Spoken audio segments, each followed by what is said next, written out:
পদার্থবিজ্ঞানে দেশের পাবলিক বিশ্ববিদ্যালয়ে প্রথম ইমিরেটাস অধ্যাপক তিনি। কদিন পরেই ৮৫ বছরে পা দেবেন। এ বয়সেও বেশিরভাগ সময় কাটে গবেষণায়। রাজশাহী বিশ্ববিদ্যালয়ের অধ্যাপক অরুণ কুমার বসাকের জীবনের গল্প শোনাব আজ। গত প্রায় ৩ দশক ধরে গবেষণায় যুক্ত ড বসাক।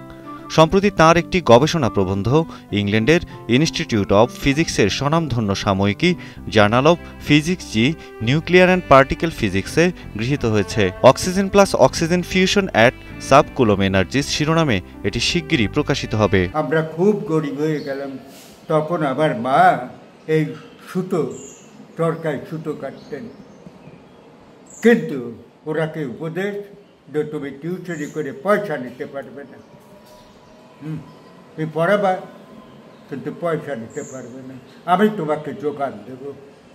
তা আমার ১ টাকা দিয়েছিল ওই ফ্যাক্টরি গিয়ে সুতো আনা, আবার উনি সারা রাত জড়িয়ে বা ১৭ অক্টোবর ৮৫ বছরে পা দেবেন অধ্যাপক বসাক।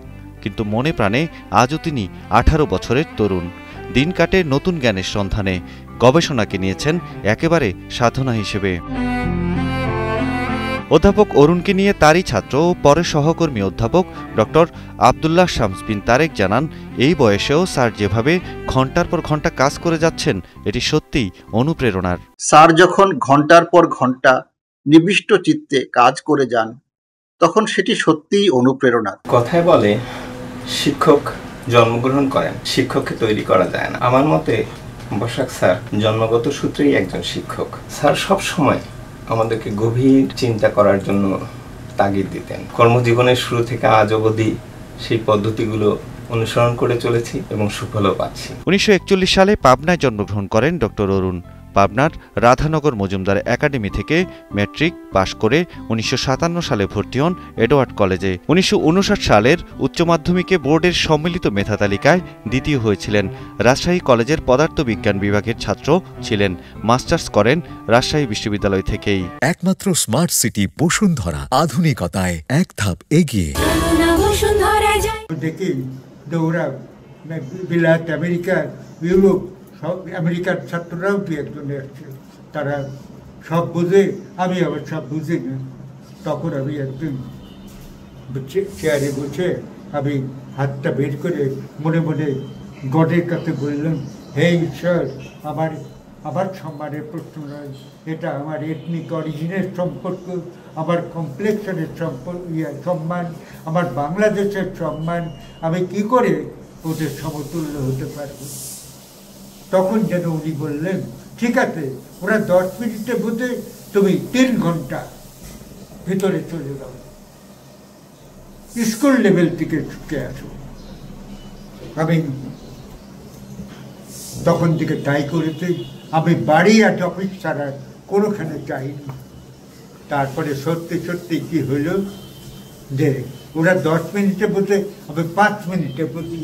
তারপরে পরীক্ষা হইল এবং আমি ফার্স্ট হয়ে গেলাম।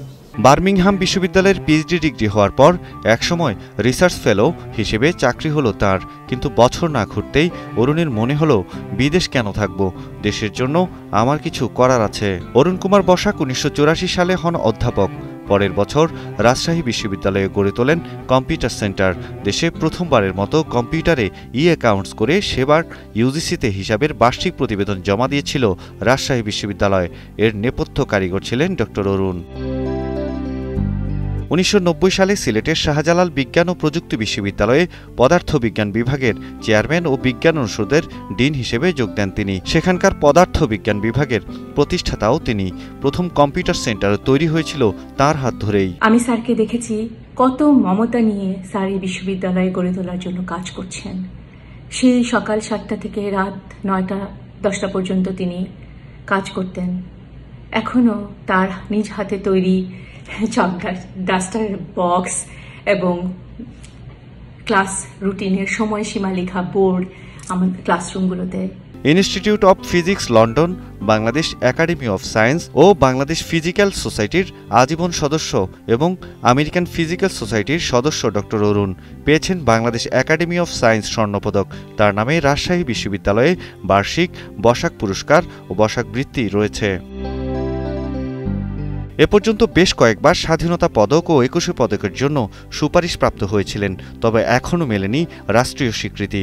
রাষ্ট্রীয় স্বীকৃতিটা পেলে বিলেত থেকে দেশে ফেরার পর তাকে যারা পাগল বলেছিল তাদের অন্তত বলতে পারবেন দেশে ফিরে তিনি ভুল করেননি।